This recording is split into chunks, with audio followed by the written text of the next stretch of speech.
Hello everyone and welcome back to Let's Play Pathfinder Wrath of the Righteous.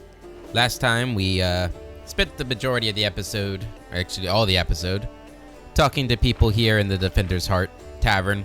And we haven't finished doing that yet. We still have Seelah to talk to, Hilor and Arabeth, and probably Woljif again when I free him. But yeah, one thing I just wanted to say, because I kind of forgot to mention it, is somebody pointed out who this guy in the portrait is.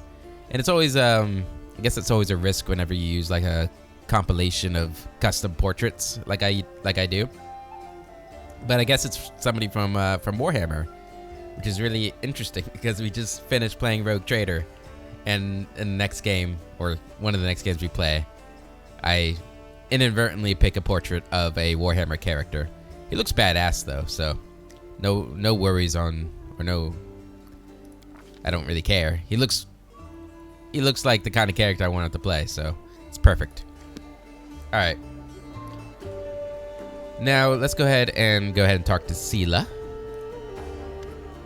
Seelah smiles at you warmly. Hey there. During that march to the dungeon, we never got the chance to exchange a proper greeting. It's high time I shake your hand. Don't touch me. Please don't touch me. I'm pretty sure I would combust into flames. I'd like to know more about you. Arabeth said your friend Jana Aldori is missing. Do you know where we should look for her? What do you think of what's going on in Canabris? Is fighting demons all you want? Or are you looking for something more? I think we should go our separate ways. You better look for a new commander. Thank you for speaking with me. Until next time. Tell me more about yourself. Of course. Ask anything, I'll answer honestly. Okay? Tell me about yourself. Where are you from? I'm a little bit from Geb, a little bit from Katapesh, but mostly from the Knights of Iomade. I was accepted and began my training at 14. I belong to their ranks more than I belong to any other place. You've come to Mendev by a long road, haven't you? A very long one. Seelah looks at you cheerfully. A traveler is expected to have amusing stories. Unfortunately, I have only 3 tales of any interest, and I'd like to save them for our next feast. Otherwise, I won't have anything to show for myself when it's time to start bragging. And that just won't do, especially since I'll win the night with my cautionary tale of a battle with chupacabras. You can't tempt me with a story about fighting chupacabras and then not follow through. What are chupacabras, by the way? Isn't your attitude toward life and war too carefree, especially for a paladin? What a feast it will be. We'll talk when we celebrate our next victory.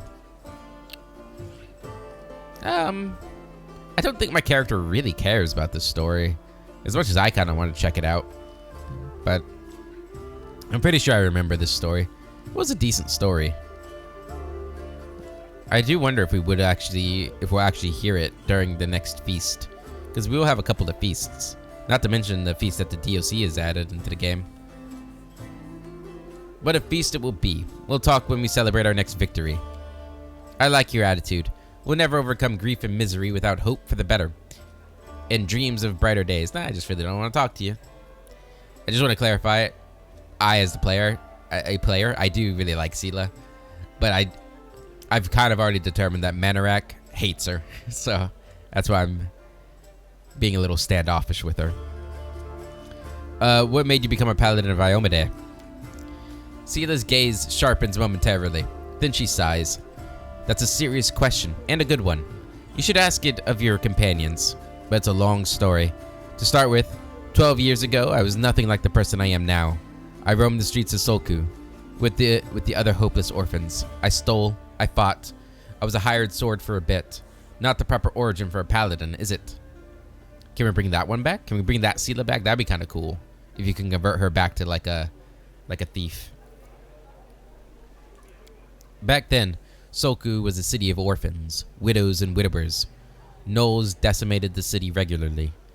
My parents were among their victims. People there heard about new deaths before they finished mourning their previous losses. One day, a group of Knights of Iomade brought a glimmer of hope to the city. But while others saw them as saviors and protectors, I was busy pricing up their noble horses and their gleaming mithril armor, wondering just how much one of their pretty swords would fetch. A thief lives one day at a time. That's what they say. I was the type that never thought past the next job. Anyhow, I was able to sneak into the knight's camp and steal one of their mithril helms. Sela pauses, her voice sad and measured.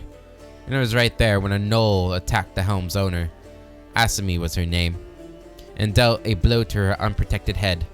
I know, like all those others, she'd fearlessly driven from the gates of Solku. That one blow was fatal, but who was really to blame for her death? The gnoll attacker or the young thief named Sela? No, it was you. I know what it takes to survive sometimes. I can't judge you. Sure I can. Even a seemingly small misdeed can have terrible consequences. Life is cruel and full of chaos. Sometimes survival just comes down to luck. You couldn't have known the consequences of your actions. I guess we'll go with the chaotic one. So that's how you see it. Sela sees you. Sela looks at you with curiosity, but no hostility. I can't accept that point of view. If the story of my youth taught me anything, it's that we're all accountable for our actions. It's too easy to wave off responsibility if you use the cruelty of life as an excuse. This is why Manorak does not like her. But you were asking what brought me into the ranks of Iomede's warriors. We all chose the Paladin's path for our own reasons. Some are guided by nobility of spirit, some by desire to fight injustice. I became who I am through penance and a debt unpaid. The day Asami died protecting my city, I wanted to kill myself for the terrible guilt I felt. But then I realized it wouldn't make the world any better, and decided that instead I'd try to take her place. I'd become who she had been, and protect the innocence that she would no longer be able to protect. What are the principles that Paladins of Iomede follow? Sela smiles. I'll tell you. I like to recite our code. It feels like I've said it 1,000 times, but it never gets old. There is strength in these words. After a pause, she begins, her voice slow and meditative. I will learn the weight of my sword. Without my heart to guide it, it is worthless. My strength is not in my sword, but in my heart. If I lose my sword, I have lost a tool. If I betray my heart, I have died. I will have faith in the inheritor. I will channel her strength through my body. I will shine in her legion, and I will not tarnish her glory through base actions. I am the first in the battle and the last to leave it. I will not be taken prisoner by my free will. I will not surrender those under my command. I will never abandon a companion, though I will honor sacrifice freely given. I will guard the honor of my fellows, both thought and deed, and I will have faith in them. When in doubt, I may force my enemies to surrender, but I am responsible for their lives. I will never refuse a challenge from an equal. I will give honor to worthy enemies and contempt to the rest. I will suffer death before dishonor. I will be temperate in my actions and moderate in my behavior. I will strive to emulate Iomede's perfection. It's a bit long-winded, I'm not gonna lie. It could have been maybe a paragraph shorter. Thank you. I've learned everything I wanted to know. It's still pretty cool, though. I love codes. I'm a big fan of codes. Especially like the Sith and Jedi codes. Those are great. But those are nice, short and sweet. I like theirs. Erebeth said your friend Janna Odori is missing. Do you know where we should look for her? Erebeth is worried about her fighters. I understand that. I wanted to look for Janna myself, so I didn't distract you. But since you're in this too, I could use some help. Janna and I met in Canabras a few days ago, and just hit it off. We went drinking together. We went to that unforgettable celebration together too, but we got separated in the crowd. So we should start looking from the main square. That's where I last saw her. Sela frowns. Janna's a good fighter, even if she is green. She couldn't have become an Eldori otherwise. I hope that means she's alright. What do you think of what's going on in Canabras? It's complete chaos. It's lucky we're here to handle it, right? Sela smiles brightly. Then she gives you a worried look. Does the way I talk bother you? I know I can be blasé. Many good people, and our protector, Terendelev, died here in Canabras. A paladin of Iomede is expected to be properly respectful and solemn. But I prefer to face my troubles with a smile and a bit of common sense. Grief is a weapon they'll use against you. It can undermine a warrior's spirit. It's better we hold off on grief until we've driven the last demon and cultist from the city. If we want to win, we can't be mourning our deceased day and night. Plus, joy heals the soul. Manarak really cares about joy too much. Yes, that sounds like more of a chaotic good thing, but it is, I guess it doesn't say chaotic neutral. It's just, I don't know. There's wisdom in the traditions of mourning, and others, and one shouldn't reject them. All the more so if inappropriate merriment could offend other mourners. Many people's loved ones perished in Canabras. I'm not bothered by how you talk. What matters is how you fight. Yeah, number 3. Definitely. Now you're talking sense. Well, you can trust in my sword. That's about all Manarak trusts in you, I bet. Is fighting demons all you want, or are you looking for something more? How about covering myself in glory and becoming the hero of 100 ballads? Or at least a dozen, if they're lively ones. Sela's eyes shine cheerfully. Anyway, to be more serious, the area around the World Wound is the best place for a paladin who wishes to defend the weak and serve good. Being part of the crusade is reward enough for me. But there's something that worries me. I don't want to sound like I'm criticizing my brothers in arms, but the Eagle Watch and the other orders are focused on just one aim, the war against the World Wound. That's why they can sometimes overlook the smaller things, ordinary misfortunes, you know? I always liked being a wandering knight because any moment I could get up and go help a poor rat folk. A poor rat folk whose family had been kidnapped. Oh god. Helping rat folk? Or an old woman whose favorite dog had gone missing. That's more, yeah, there you go. Listen, if there are any rat folks listening, I'm sure you guys are great people, but... So here's my answer. I don't have some big important goal, but I'll be happy to help those who need it. A little bit here and there. I think we should go our separate ways. Thank you for speaking with me. Until next time. She smiles. See you. Yeah. Hilor. Hello, buddy. I'm sure I'll be using your services quite a bit in this playthrough. A tall, athletic man greets you. His hair is prematurely gray and shorn close to his head in a military style. He is lean and well-groomed, and a monocle twinkles coldly in his eye. The bold set of his jaw and his large but agile frame attest that here is a man who is always ready to be on the move. Greetings. I am Helor, Venture Captain of the Pathfinder Society. I'm the superior officer among Pathfinders in this region of Mendev. However, the Society is running almost no operations here right now. Besides me, there are almost no Pathfinders here. Actually, I'm only stuck here because of an old feud with a demon worshipper known as the Spinner of Nightmares. I've had to work alone without the support of the Society, but I've made a lot of acquaintances among the local mercenaries and daring fighters. If you need any good fighters for an honest cause, talk to me. Tell me about your confrontation with the Spinner of Nightmares. It all began with a task of the Pathfinder Society. I arrived in Nerisian with my team to investigate the sudden death of a famous crusader, Baron Falren. We soon focused in on a small hospital for the wealthy, where Falren was being treated shortly before his death. It turned out that a gang of Baphomet cultists, calling themselves the Labyrinth of Mind, had gotten a foothold at the hospital. They were obsessed with twisting the minds of their victims and targeting fragile people too weak to resist. The hospital was filled with perfect victims, isolated for weeks from the outside world, completely helpless. And then, when they returned, they were different. Almost normal. But the moment they heard a certain phrase, something dark awoke in their mind, and they transformed into servants of Baphomet, ready to lie, betray, and even kill. The Labyrinth of Mind was preparing to infiltrate all the elite circles in Mendev, but Baron Falren stopped them. He was too loyal to his oath, and too resistant to their spells. He fought for his freedom until the strain broke his heart. We opened and cleaned the city of Baphomet's pit of vipers. Their den was a cradle of sin and filth.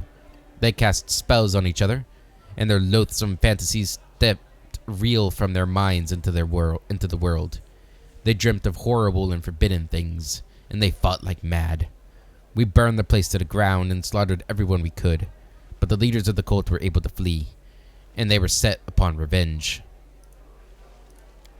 They abducted my daughter, Lowry. Maybe it's, I don't know, Lurie? Who served under my command in the Pathfinder Society. They left me a note full of tart insults, mockery, and sneers. From that note, I learned the name of my enemy, the Spinner of Nightmares. A few months later, I confirmed that she was the leader of the Labyrinth of Mind. My hunt had begun. I would get Lowry back. At any cost. Hilver grit his teeth with bulldog determination. Alright. Have you done it already? Yeah, I want to know more about you. What exactly are you interested in? I'm a common Pathfinder. There are many others like me. Fate and my orders brought me to this land. Actually, it seems like there's not a lot of Pathfinders like you, to be honest. How did you end up here? I was working on an assignment for the Pathfinder Society. And then, a demon worshipper named the Spinner of Nightmares abducted my daughter, Lowry. For the past 3 years, I've been trying to save her. During this time, I've become a specialist in scouting demon territory.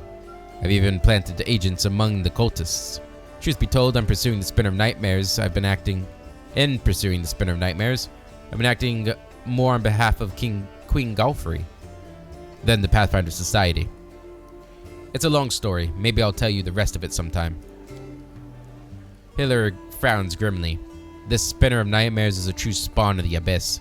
I've fought her many times, but I've never been able to seize her by the throat. Tell me about your daughter. Hilor smiles, showing his healthy white teeth. He brushes his teeth. I just got done recording an episode where Miri revealed that she doesn't brush her teeth. Poor girl. As a girl, Lowry was just an angel. We lost her mother early on. She was left to follow my example, a drifter with little idea how to talk to a 10-year-old girl. But even with such questionable parenting, Lowry managed to grow into a wonderful girl. Brave, smart, beautiful, and entirely unbearable. She always argued with me about everything. When Lowry was 18 and told me she was going to be a Pathfinder, all I said was, alright. I knew there was no use to try and talk her out of it. And she was a fine Pathfinder. Oh, she's a lot older than I thought. I was imagining a child. Hiller's fist clench with a painful sounding crack. I'll never forgive the Spinner of Nightmares for taking my girl from me. Tell me about the Pathfinder Society. The Society is a global organization that unites opportunists and adventurers of all kinds. We explore the world and uncover its secrets, travel and sometimes face down threats. In times of trouble, the latter becomes our primary focus. We're driven by curiosity and the desire to make the world a better place. And, of course, some seek profit or hunger for glory. But in my case, it's hard work. They might send you anywhere on a mission. Weaklings have little place in the society. It's more for seasoned fighters. There are society lodges in many cities. The closest one is in Nissarian. They're each led by venture captains, lads like me. The Grand Lodge in Absalom, the center of the world, the Decemvirate, sits there. The anonymous council of all of our leaders. Is that like a council of 10? Is that what that's? It's like a triumvirate, but yeah, it's cool. It'd be cool to play a game where you're an actual Pathfinder instead of just in a world where the Pathfinders exist. I need brave and experienced fighters? Nope. And I don't... Do I need to respec anybody yet? I don't think so. I don't think... We're only, what, level 3? I don't think we've messed anybody's builds up yet, have we? Please remind me if I have, because it has been a while since I actually leveled up. No, I think we're good. Alright, Arabeth. Oh, what's this first? Hilor and the Spinner of Nightmares. Huh. Arabeth rubs her red and tired eyes. Any success? How's the city? Oh, I haven't left the tavern yet. You know, I've just been drinking and partying. I don't really feel like saving the city. Sorry. There's a tiefling chained up in the defender's heart. What can you tell me about him? Arabeth shrugs scornfully. Woljif is a petty thief from a gang of thieflings operating in Canabras. That's what we call them in these parts. They tried to rob a vendor of magical items recently. Unfortunately, we apprehended only one of them, and the rest managed to escape. We have nowhere else to keep him apart from the Defender's Heart, but that's hardly a prison. Woljif knows it too. He's been begging us for days to let him go free or have someone vouch for him. He's already asked you to put in a good word for him, hasn't he? Erebeth squints at you thoughtfully, then shrugs. If you want to recruit Woljif and put him to good use, go ahead and take him off our guards' hands. We can ill afford to let a soldier spend their days watching over a middling thief. I hope the tiefling proves useful, should you decide to take him along. Alright, what's our main objective, again? You heard what the demon said. They're going to desecrate the Wardstone and blow up the whole barrier around the World Wound. That would be an even worse disaster than the World Wound's expansion before the Second Crusade. Not only Canabras, but every city with a Wardstone will be destroyed, including the capital. We can't allow that, no matter what. We will retake it, even destroy it if we must. Iomede's gift must not become a weapon of the Abyss. These Wardstones, what are they exactly? They are our greatest treasure, the shield given to us by Iomede herself, and placed in Canabras and other Mendevian cities and fortresses by her herald. The chain of Wardstones forms a protective barrier that stops the expansion of the World Wound and keeps the demons from moving beyond its borders. I shudder to think, what will happen if that barrier falls? Allow me to ask a few personal questions. Frowning a little, Erebeth nods. Please, but I must warn you, there are some things I don't have the right to discuss. Where are you from? I was born in Canabras. I grew up on a farm just outside it, but my way back home lay at the end of a long and winding road. It took me years of traveling through foreign lands before I came to be where I've always belonged. How'd you become a paladin? A bitter smile appears on the half-orc's face. I don't much like to remember it. Believe it or not, the story of how I became a paladin is also the story of how I failed to become a knight. My parents were crusaders. May their souls stand together in Iomede's celestial army. When I was born, they retired from the war and started preparing me to continue their legacy. But my father was an orc. You'd be pressed to find a calmer, wiser, and more pious servant of the goddess than he. But still, all his life he was dogged by sideways looks and whispers. When I grew older and it was time for me to serve, I decided, anywhere but Canabras. That was where my father had served loyally, and his only reward had been injustice.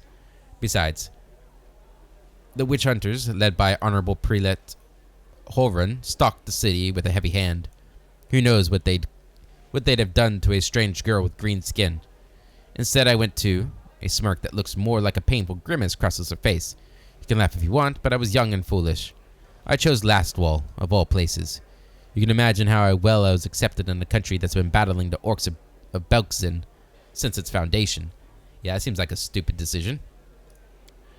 There were many there like me, but we were all treated as second-class citizens. To the locals, my green skin was worse than leper scabs. Even my brothers in faith kept their distance. I took my vows, and the goddess granted me the powers of a paladin. But even then, not a single order would accept me into their ranks. I spent another 6 months knocking on doors before I realized the simple truth. I serve Iomede, not these people. I don't have to prostrate myself before them. So I left, as a paladin, but not as a knight. Things are bound to be tough for you, too. Most common folk fear death and hate the undead even more than they do orcs. I'm sure you're no stranger to sideways looks and whispers behind your back. Yep. To be fair, I don't look too bad. I probably just have like that deathly pallor? You know what I'm saying. Skin tone. How'd you come to join a knightly order? Well, she didn't, right? Oh no, I guess the Eagle Watcher Knights, right? I left Lastwall and went traveling. The goddess guided me, and my path led me to where atrocities were happening. I often fought in exchange for gold, but never for unworthy aims. Of course. I wandered the River Kingdoms for a few years, killing monsters and tracking down criminals. Sometimes I thought I was just wasting time, that my true place was in Canabras. But I pushed those thoughts away. I didn't even want to think about going back. But in the end, divine providence had brought me to my senses. It happened in Timon. I was tracking a gang of bandits which my employer, suspected was a cover for Razmiran's spies. I managed to find their lair, but inside I found something far more dangerous than spies, an unholy temple to Zon Kutan. When I broke in there, the cultists were about to sacrifice someone, the person who was destined to become my wife, Anevia. But that's another story. Yeah, I already got that story. I love their relationship. It's fantastic. Their story and the way they treat each other, it's great. Yet, after I cut down the cultists, I examined their papers and couldn't believe my eyes. A network of evil cults had spread through all of Aveston, including Mindev.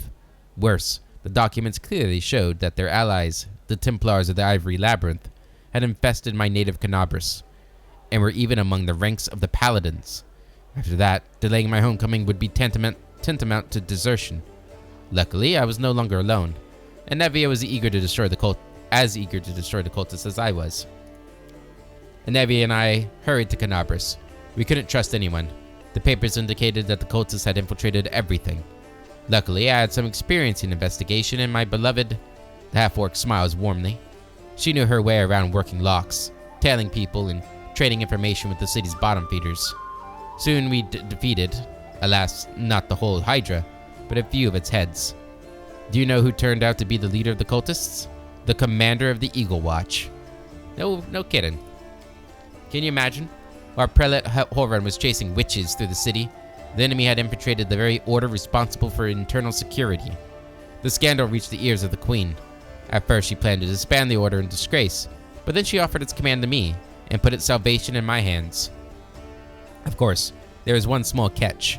I wasn't a knight, but I was made commander just the same, skipping the usual progression through the ranks. I can't imagine the followers of Zon Kutan in alliance with demon worshippers. Shouldn't they hate each other? They should, but Baphomet's minions are masters of deception. They manipulate Zon Kuthan's butchers as eagerly as Iomede's knights. The cultists from that unholy temple didn't know the true face of their associates in Canabris. We ourselves learned the truth much later, after getting to the bottom of their nest. I'd love to see that story too. That'd be a fun little DLC they could have done. It would have been cool to do that story. It would have been cool to do like the hospital story with Hilor. It's really cool little adventures that we hear about. How did the people of Canabris feel about your background? They tolerated it surprisingly well. I shouldn't have been so wary. Crusaders don't tend to be prejudiced, as a rule. After all, heroes from all over the world, even from other continents, come here to fight the demons. Apparently, the people were only suspicious of full-blooded orcs. There were already many like me here, and we don't have any problems, though the locals do have their superstitions. Mindev is as merciless as Lastwall. They just have a different set of victims. Yeah, the tieflings, right? That's my guess. I kept seeing those same sideways looks and scowls, hearing the familiar whispers. But where once they used to whisper behind my back and point at me, now they whisper in my ear and point at someone else. It's so strange to be on the other side of humiliation, to wipe the spit from your face and suddenly be invited to change position and spit at someone else. You must have figured out by now, I'm talking about the tieflings, yep. It's true there are many of them among the cultists, and few among our crusaders. And our fighters do all they can to drive away those who would be our allies. People shun them, call them a Relu spawn, or worse. As if they chose to be born like that. I believe it's quite a feat to rise against the call of one's blood and join the forces of good. Still, most only see them as the enemy. I once saw a knight bleeding to death because he wouldn't let a tiefling priest touch his wound. Alas, I haven't been able to change this in all my time in Canabris. Tell me about Anevia. We met in Timon, as I was wandering aimlessly from one ordeal to another. We returned to Canabris together to expose the Templars of the Ivory Labyrinth. The day the Queen knighted me was the second happiest day of my life. The first was the day of our wedding. But Anevia isn't just my beloved. She's my staunchest ally. We share every victory and defeat. The best of me is alive thanks to her. Thank you for saving her back then, the day Canabris fell. Before her return, the only thing giving me the strength to protect the defender's heart was the hope that I'd see her again. We are in your debt. Too much attachment, you know? She's gonna turn into Darth Vader. Tell me about the Eagle Watch. It was a small order, created to fight not only demons, but also the enemy within, to maintain the purity of the paladin ranks, prevent heresy, and identify spies, and it failed miserably at that. The Templars of the Ivory Labyrinth infiltrated it and formed their nest within its ranks. Were these same guys that did the shield maze? I think they are, aren't they? After the Queen entrusted me with leading the order, Anevia and I practically built it from scratch. We got rid of dead weight, people who weren't committed. We organized ways to transmit messages and orders safely. We introduced reliable ciphers. We found tacit allies around the city, from crusader orders to street beggars. This was my personal crusade, to purge the city of the Templars who had infested it. And I thought I was winning. I could feel it. We were so close to driving the cultists out of Canabras, but... Erebeth frowns. It's hard to admit, but those successes didn't count for much once the demons entered the city. On the contrary, if it wasn't for you, there wouldn't be a headquarters at the Defender's Heart. The cultists would have served up the city on a platter to the demons. Exactly. Intrigue and spying mean nothing when it comes down to honest fighting. Success? When we got up to the surface, there were more cultists in the city than crusaders. What exactly was your order doing? Yeah, I feel bad because I don't like it, but I think this is what Menarak would say. Aerith lowers her head. We did all we could, but it wasn't enough. The cultists were everywhere from the start. And the demons just razed everything to the ground despite our efforts. I have to go. Go. May Iomedae keep you safe. Yeah, it felt harsh. Pretty harsh there, Menarak. That was Menarak, not me. He's a real asshole. Alright, let's go get Woljif.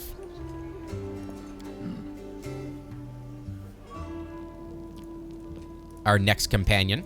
Well, Chief, what do you got for me? I talked to Erebeth, and I've decided to make you part of my troop. We'll see how it goes. You must be a smooth talker. Come on, Delvin. Get these bracelets of yours off me. I'm going free. Woljif leaps to his feet and gleefully rubs his hands. You're sure to regret this. This tiefling will fleece you for everything you've got. Mark my words. If he does, I'll kill him. You're a bitter little man, Delvin. Petty and mean.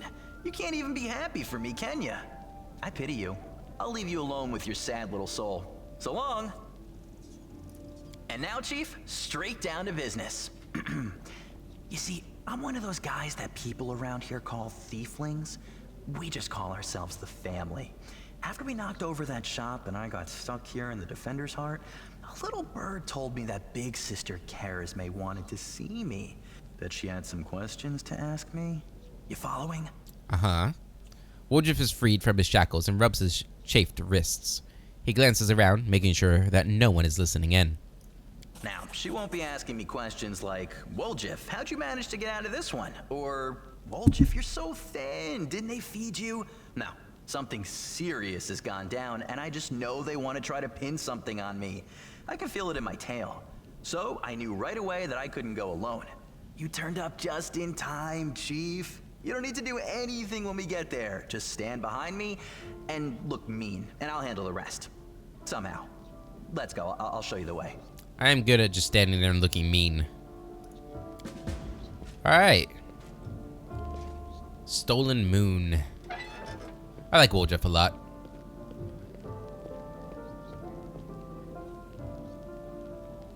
Crazy.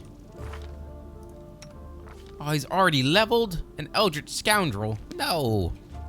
No, no, no.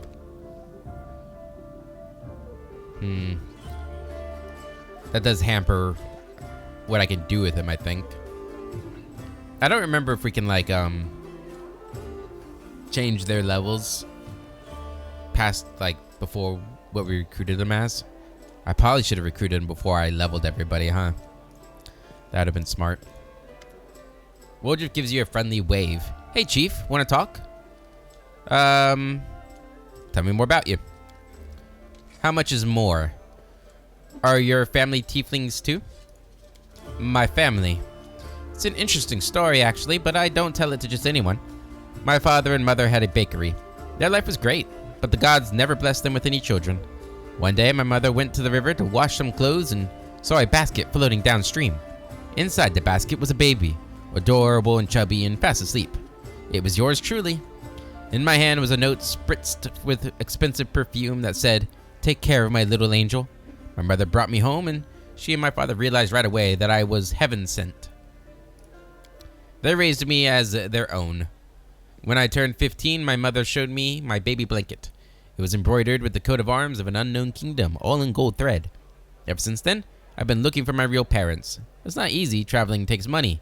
So if you have a few gold coins, I'll pay you back as soon as I find my real family. I give you my word. That doesn't sound very believable. Seriously? Usually everyone just believes everything I say. People love stories like that, you know? A cute baby, a basket, a blanket. What's not to love? They look at me differently, as if I'm worth more just because the sheets I spit up on might have had a fancy coat of arms on them. Which laughs bitterly. If I was really a prince, I wouldn't be sitting around here. I can tell you that much. I'd have already gone to take what was rightfully mine. And then I'd come back with an army, so I could watch the guards and merchants who pushed me around all my life bow and scrape before me. That's not gonna happen. Want to hear the real story? The true story's boring. My family is human, but my father and my mother, they used to live in a village nearby. I forget the name. When my ma had me, my old man got so mad he almost killed her. Pinned her to the wall and started asking questions like, why his son had horns and a tail? Well, my ma told him that her mother, my grandma, used to fool around with a demon. When he heard this, Daddy Dearest got drunk, trashed the house, and then took off. I don't remember any of this, of course. My grandma told me. I was about 3 years old when my mother brought me to Canabras and left me with my grandma. She said to her, "You and your demon have ruined my life. Now you handle him." Then she left. I haven't seen her or my dad since. She did leave a blanket though. That part was true. But my grandma burned it because it was infested with lice. It wasn't even good enough to use as a rag. You think after all that my grandmother saw the light, felt rightly ashamed and kissed my horns? I wish. Woodruff grins nastily, his yellow eyes flashing. People used to give her trouble for fooling around with the demon. She wasn't welcome anywhere. She got angry. Normal kids get bedtime stories, see? But the only tales I got told were how my dad was worthless, my mom was a slut, and I was a demon spawn that no one cared about. She only kept me so I could help around the house and steal things she needed. So, that's the truth. Tell me the real story of your family. No, seriously, tell me the real story. How did you become a thiefling? Woodruff grins happily. I already was a tiefling, and life made me a thief. I've been in this business since I was a kid. My grandma used to say, "If you don't work, you don't eat." And she gave me as an apprentice to Eager, a tiefling neighbor of ours. He was a cunning old geezer. He knew how to take a purse off somebody's belt, how to cut open bags undetected, even do some magic. I used to climb through basement windows and open doors from the inside while I was still small enough. And then I grew and stopped fitting through the windows. I decided I was done with my education. I repaid my grandma for everything she'd done for me, which was absolutely nothing. Why would I feed her if she wasn't bringing me any money? If you don't work, you don't eat. So I took off. I got bored of my teacher too. But when I as much as hinted at leaving, he said I owed him for my education. So I just nodded, and then I joined the Owl Bears, the gang that ran our district, and told them that Eager was working their territory. I don't know what happened to him, but I stayed with the Owl Bears. Then their leader started giving me the cold shoulder, and I did steal from him, but never that much. So I had to rat them out to the guards. Then I joined the Golden Hands. That was a good time, rich pickings. I would have stayed with them, but the Northmen promised me a bigger cut if I told them where the Golden Hands kept their loot. I'm no fool, of course, so I told them. After that, I only had one option, to join the Northmen. And then the family came. At first, no one took them seriously, calling them thieflings and all that. But I felt it right away. They had power behind them. And they had more money. I'm always on the winner's side, Chief. That's why I joined the thieflings. And right on time. Some thugs came from the capital and made the Northmen leave. The ones who survived are in the family now too. I feel like him and Windowog would get along. Both of them always picking the winners, huh? Tell me about the Thieflings. Alright. I won't tell you everything, mind, but I can tell you a little. The Thieflings are Mendevian thieves. The gang was started in Mendev's capital by someone or other, and soon after they'd spread all over Galarian. They're also called the Family. You know why? Because us Tieflings are easy to spot. Wherever we go, guards always hassle us, asking, "Are you lost or something, Hornhead?" We usually say, "We're visiting family." And if they say, "Oh yeah? Who?" You give them the name of a local Tiefling who confirms everything, even if he's never seen you before in his life. That's why we're all brothers and sisters. It's a pretty cool system, actually. I really like that. There are rules. Who does what, who gets what cut. I won't say it's a lot, but they make it worth your while. They'll even heal you if you take an arrow. But the biggest no-no is this. You don't steal from the family. If you don't contribute to the shared pot, you'll get the cold shoulder. You won't be treated like family no more. And then everyone will hear that you went to visit some relatives who have a farm someplace. My best guess? The farm is in some underground well beneath Canabras where they breed grave worms. If Sister Karazmi, our boss, looked the other way more often, I'd really be able to spread my wings. Stealing from someone who you call a sister? That's low. Nobody should live under the constant threat of punishment. You could kill Karazmi and take her place. It's true, you could do that. Woljif laughs. Now there's an idea. Nice try, Chief, but I'm no killer. Never have been, and assassins are expensive.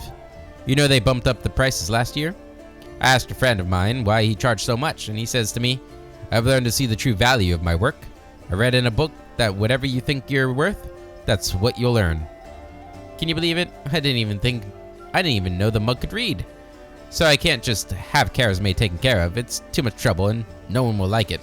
People respect her, mean as she is. What do you think of Canabras? It used to be such a hole. Then the Crusaders and refugees came here and things started looking up. Although it depends who you ask, I suppose. Which is better steer clear of here, because Iomede's followers are ferocious, especially Holvern Shapok, the local inquisitor. He's a tough old goat.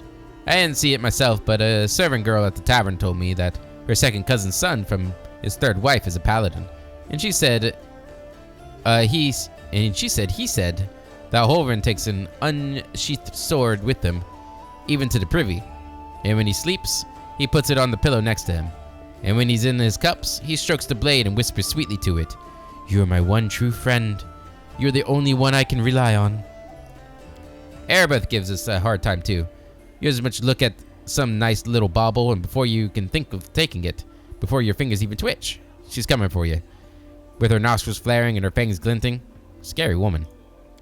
But even she's better than Sister Karazmi, our boss here in Canabras. By our, I mean the Thiefling's boss. If you get caught by Erebeth, it's all out in the open. You go to prison, or you end up as worm food. But if you step on Karazmi's toes, poof, you're gone. Just like that. No one ever sees you again. All you'll hear is, he went to the family farm, even though he's never had a family or a farm. You have demon blood in you? Do you feel drawn to the abyss? Woljif's tail whips back and forth, nervously, raising clouds of dust.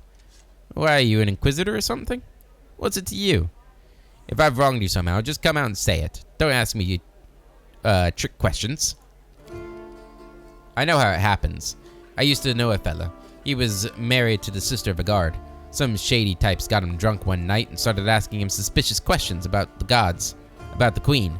So he wakes up hungover with a headache.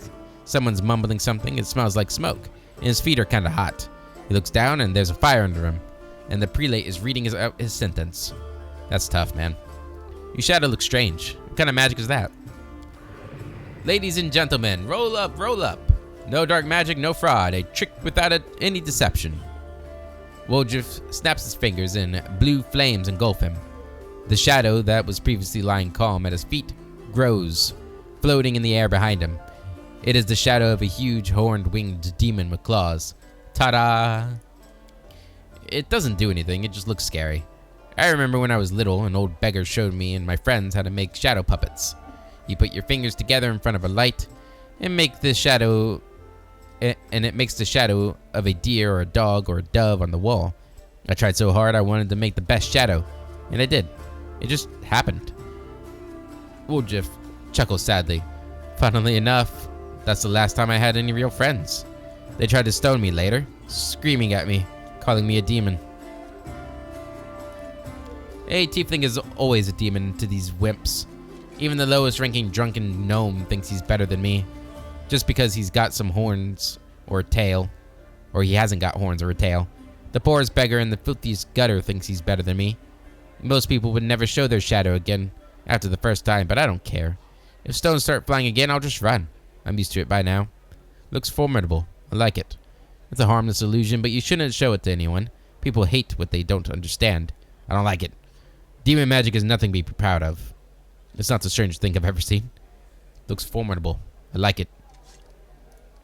Woljif chuckles, pleased. What about the blue flames? That's my favorite part. It doesn't burn at all.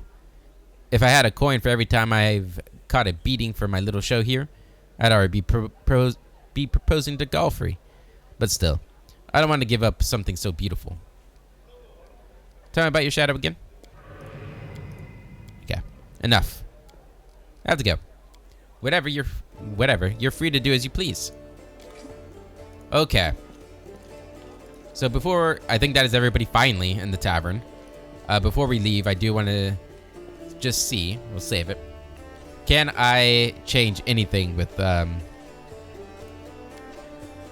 will get a great mentor from Absalom for the first few times. I think it's 3. He'll train your fighters for free of charge.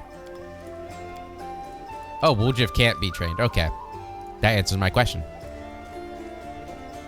Alright, let's go outside.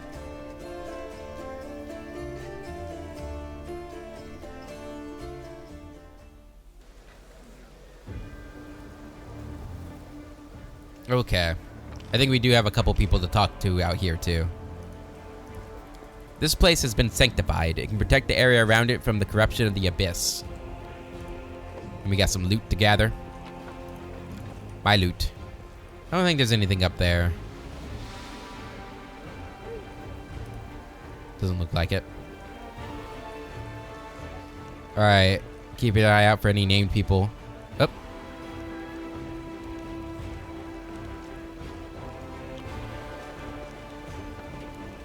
Commander, look what we've got here. What is this? Are you too mad? Whatever possessed you to steal the gem golem from the Tower of Estrad? We didn't steal nothing, Commander. We saw some looters dragging it down the street and captured it. That shiny fella belongs to the treasury. The inlay alone is worth more than a castle. Wish I could read that. Joran, see to it that no one lays so much as a finger on this golem or plucks out a single gem.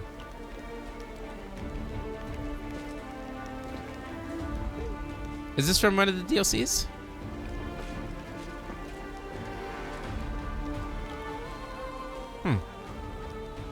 You know, I'll probably ask at the beginning of the next episode, just because I think that's when most people would hear me. But, I was wondering if we should do Through the Ashes and Lord of Nothing again during this playthrough.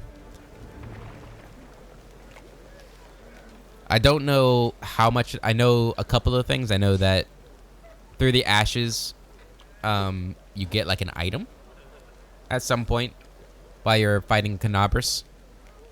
And I've heard that the Lords of Nothing DLC will add another, like, potentially powerful demon boss for you to fight in the game. Now, obviously we have playthroughs of those already on the channel. But a part of me wants to do them, especially Through the Ashes. It's been a while since I've done that one, and I really enjoyed it. I don't know. If you guys want to, like, have, like me combining it in the story of this playthrough kind of thing, I'd be definitely down for that. Just let me know if anybody's interested in it. I'll ask again at the beginning of the next episode. But yeah. Alright, let's see what we got here. Move out. So we got I don't know. Not even gonna try. So we can talk to him. We got Joran there we can talk to. A bunch of survivors. I think that's all there'll be is those survivors. Or Joran, I mean. And I guess that Gollum now. Make sure we get all the loot before we talk to Joran, because he is a merchant. Do I still have money?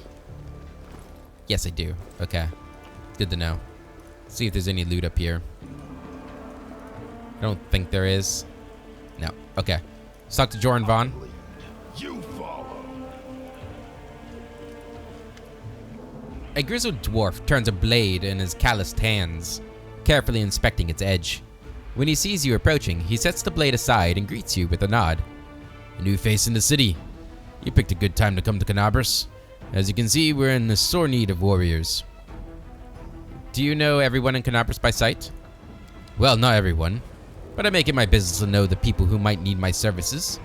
A blacksmith's work isn't just at the anvil, you know. Of your kind, we only have one or two at a push. There's Gimel, the tavern keeper. Great lad, even if he's not one for talking. Ah, right. He's talking about me being a Dampier. Are you Staunton Vaughn's brother? Yep. Where he goes, I go. That's how we've always done it, even before the world wound. I forge the armor, he goes into battle and breaks it. He brings it back to me and I repair it and make it better than before. Everything's changed since then, of course, but that part has stayed the same. How is Staunton to blame for the fall of Dresden? I've told this story so many times already. Well, telling it one more time won't kill me. The blacksmith sighs. Dresden was built after the First Crusade, back when it seemed like victory was ours for the taking, and that the demon invasion would soon be at an end. The population of Old Socorus was thoroughly diminished, and many of them hoped to see their hard fighting repaid with a small plot of unclaimed land. Dresden was a fortress built on all our hopes, Norman Dev's ambition, though you're not supposed to say that out loud. What a city it was, Manarak. You can't even imagine. It was built by the finest engineers from the Five Kings Mountains. Queen Galfrey spared no expense. Dresden was meant to be the capital of the Crusade movement, a monument to its glory and a beacon of hope for all of Galarian. Heroes were drawn there to seek fame and glory, and they came from all over. Taldor, Garoon, Tianxia. I couldn't list them all. A relic known as the Sword of Valor was kept there. The banner that had been carried into battle by Iomedae herself, back when she was still human. The banner protected the city and kept the demons from teleporting inside its walls. As long as the banner was in its place, Dresden was invincible. Or so we thought. But then the world wound suddenly expanded. The demons launched a new onslaught and folks started saying it was time to declare the Second Crusade. Dresden was unassailable, until one young officer was tempted by a beautiful woman. She convinced him that the banner shouldn't be hanging in the city, that its rightful place was on the battlefield. She whispered honeyed words about glory and valor, and convinced him that he could be a hero as great as Iomedae himself. And the poor fool believed her. He rounded up some of his hot-headed friends and carried the banner outside the city gates on an unauthorized foray. The demons slaughtered them within seconds, but for some reason the courageous ringleader was spared. A whole army teleported into Dresden. It was a bloodbath. Joran solemnly shakes his head. As you can guess, that officer was called Staunton Vaughn, and the woman that turned him turned out to be a demon. Not just any demon. It was Minago, that foul wretch. She's given us a lot of grief here in Canabras too. Just don't ask me what I was doing while my brother was off having trysts with that beast, and why I didn't save him from his own stupidity. The blacksmith gestures as if to ward off the inevitable reprobation. Who could have guessed it would end like this? I failed my brother, that's the truth. I blame myself every day, looking at his plight. So that's my story. Or that's the story. Now I'm curious, what were you doing? Why do you have your forge here? In the tavern yard. Whenever or wherever I am, that's where my forge is. A true master of any craft will always find the tools they need. I miss my old forge, of course. It's now just a pile of charred stone and metal. But I've still got my hands, and that means I can work. Do you recognize this sword? Do I recognize it? Of course I do. I made this with my own hands. This is my brand, see? The dwarf carefully takes the sword in his hands, gazing at it with like a doting father. Oh, Yanyo. Things have been tough without you, but at least we've still got your sword. That's something. Joran returns the sword to you, In battle, ordinary swords get blunted, they break. But sometimes a weapon can preserve. I don't even know how to explain it. I'm no authority on these things. But something like an echo of the deeds done with that weapon. Or more like the reflection of the wielder's soul. I don't know. I will say one thing. Take care of that sword. Yanyo may no longer be with us, but the demons will still remember why they need to turn tail and run when they see radiance. Yuck. The scabbard's all worn. We can't be having a fine sword like this being carried around in this tatty thing. I'll make you a new one if you like. If the city stands strong and we both survive, come see me again and I'll have it ready. No charge. Cool. Show me your wares. Alright. There's another 167 gold. Price in descending order. What do we got here? We got the Smasher.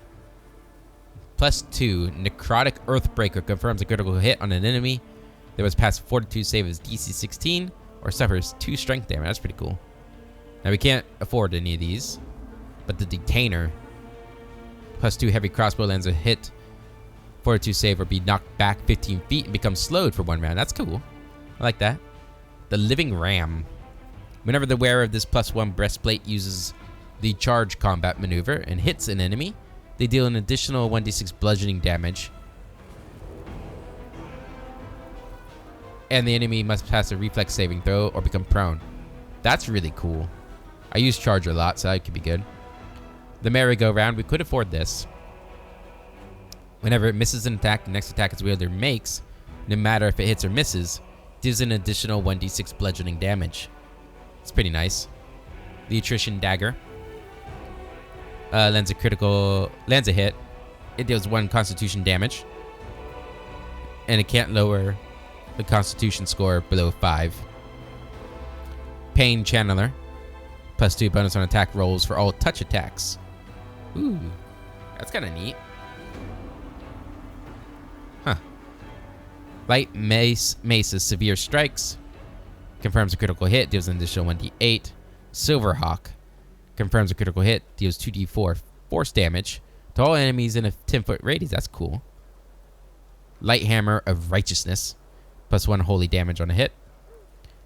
1d3 acid damage on a hit. Butcher of the Undead. 1 more attack on undead creatures. 1 sonic damage on a hit. Lands a hit while mounted. It deals an additional 1d4 piercing damage. Devastating Blow from Above. That'd be good for Seela. Potentially. Rugged Helmet. This helmet grants the wearer damage reduction 3 on melee, but the wearer suffers penalties on perception. Deceiving Facade.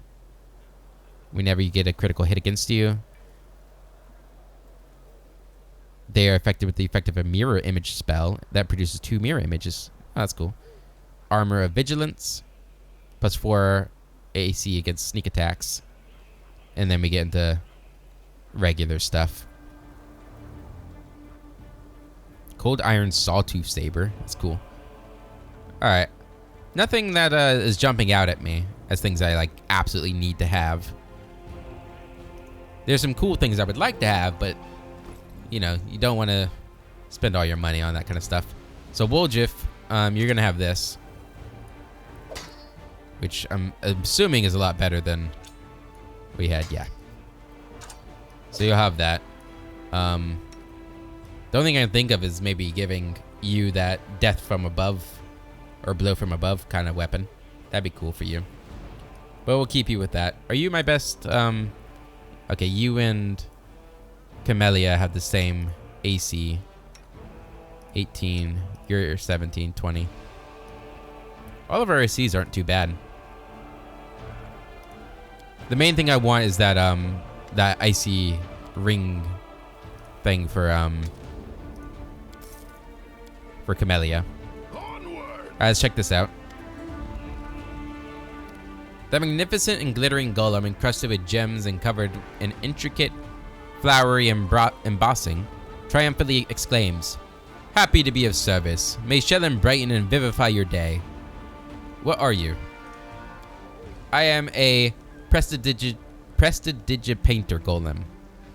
Many millennia ago, I was built by Aslanti clerics of Shelyn, the goddess of beauty, to make the world a better place. In my joyful service, I have visited many lands, and for the past few centuries, I've resided at the Temple of the Sunrise Chrysanthemums in Tianxia. But then the good cleric saw fit to offer me as a gift to the Mendevian Crusaders, so that you could share in the beauty I can create. Can you do anything useful? My creators granted me the ability to place illusions on various items. I can change their color and texture to make them more beautiful and appealing to the eye. Would you like me to cast an illusion over your armor to make it green? Green is a very pleasant color, and it would match your eyes. How'd you end up here? I was in the Tower of Estrad Museum, but then some not beautiful people came and started smashing everything. I asked them to show restraint, and that's when they decided to steal me. After all, I am beautiful and very valuable. They dragged me down the street, but I didn't want to go with them, so I kept stopping. The least beautiful of my kidnappers threw me over his shoulder and tried to run away with me, but I am very heavy, so his back made it a very not beautiful crunching sound. He started yelling, and then everyone else started yelling. And some of that yelling was directed at me, and then they started hitting me with their not beautiful weapons. And then some good crusaders drove them away and brought me here. And now I've been lumbering with you. Where's the good metal you are? And instead of working, I'm supposed to keep an eye on you so no one is tempted by the walking treasure trove. What can you do to help the war effort? I was not designed for any type of combat, yet I can bring beauty and harmony to any type of combat. Okay? Cast an illusion on my gear. Happy to be of service. Oh. Does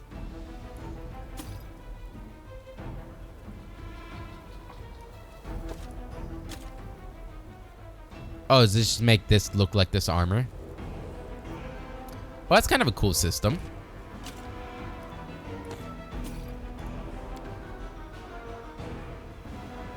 That do anything?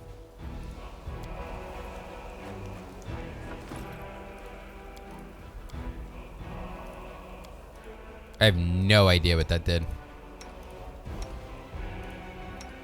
Okay, it made her armor look like that. Ah, cool.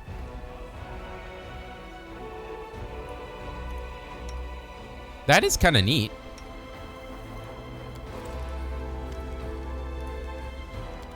Okay, so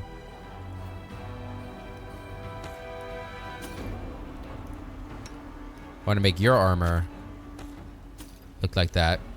There we go. But I want your armor to look like this.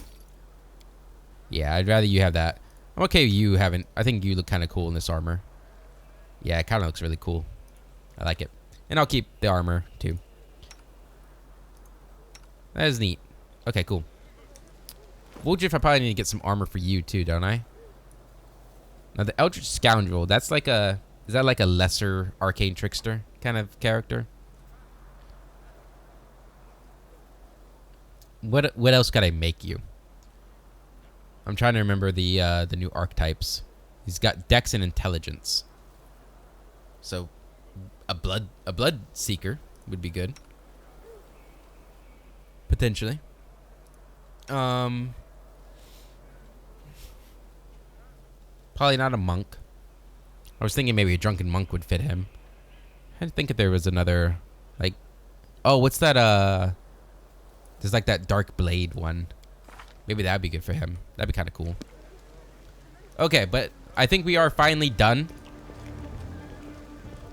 with exploring this region, or the Defender's Heart. I think we have talked to everybody. We've explored everything. I think it is finally time for us to head out. After 2 whole episodes here. Add Woodruff to the party. And head out to the map. And this is probably where we're going to end the episode, because it's gone pretty long. But just to tempt you guys, look at this. Look at all the things we have to do. So yeah, we'll take a look at our quests and decide where we want to go first. Now, I am going to try to decide on what Manarak would think is the most important thing to him, rather than what I think is the most important thing for the game. Which means we'll probably be going to Gorm's Mansion, because that's where we're getting paid, right? Everything else is like, oh, you're a hero, do this for us. So that's probably where we'll be headed first, even though it might not be the best place to go. I don't know, maybe not. Maybe we'll, I don't know. I'll have to think about it. Until then, hope you all have a wonderful day, and I'll catch you later.